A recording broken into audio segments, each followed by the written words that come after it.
Σκέφτεσαι τι θα κάνεις με τα παιδιά τώρα το Πάσχα που δεν θα έχουν σχολείο. Ψάχνεις ένα camp όπου το παιδί σου θα μαθαίνει με χαρά. Look no more! Το όνομά μου είναι Χαρά Ξιδαράκη και είμαι η εμπνεύστρια του Ξιδαράκη Language School. Λόγω επαγγέλματος είμαι συνεχώς με γονείς και οι ίδιοι μου ανέφεραν αυτή τους τη δυσκολία.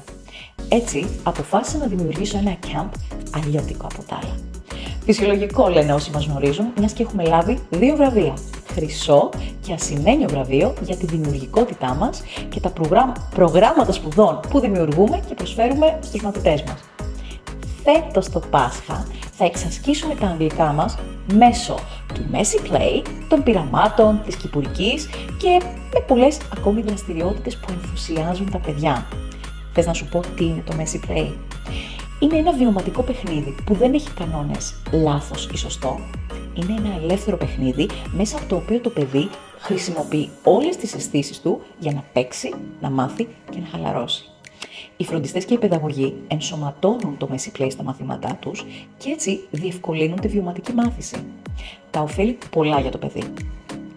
Αναπτύσσει τις κινητικές του δεξιότητες, δηλαδή τα χέρια του, πιάνει, εξερευνεί υλικά, υφές, ό,τι υπάρχει πάνω στο δίσκο. Αναπτύσσει όλες τις αισθήσεις του και με αυτόν τον τρόπο μαθαίνει το περιβάλλον γύρω του. Αναπτύσσεται η συγκέντρωσή του στο πώς να μάθει, να εξερευνήσει αυτό το άγνωστο υλικό για εκείνο. Αναπτύσσει και ενισχύει τις γλωσσικές του ικανότητες.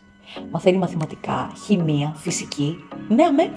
Για παράδειγμα, μέσω των πειραμάτων μπορεί να ταιριάξει, να συγκρίνει, να παρατηρήσει τα σχήματα και φυσικά να δει το αποτέλεσμα των όσων κάνει.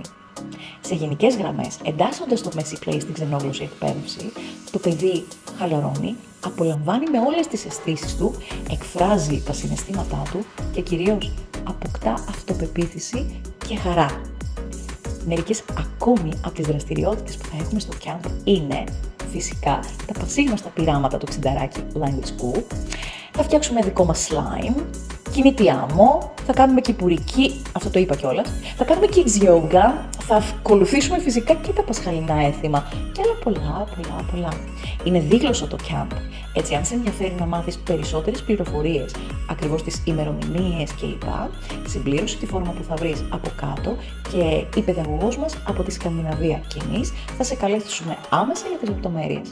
Και να μην ξεχάσω, επειδή οι θέσεις είναι συγκεκριμένες, θα τηρηθεί σειρά προτεραιότητας. Πάτα το σύνδεσμο τώρα και see you soon!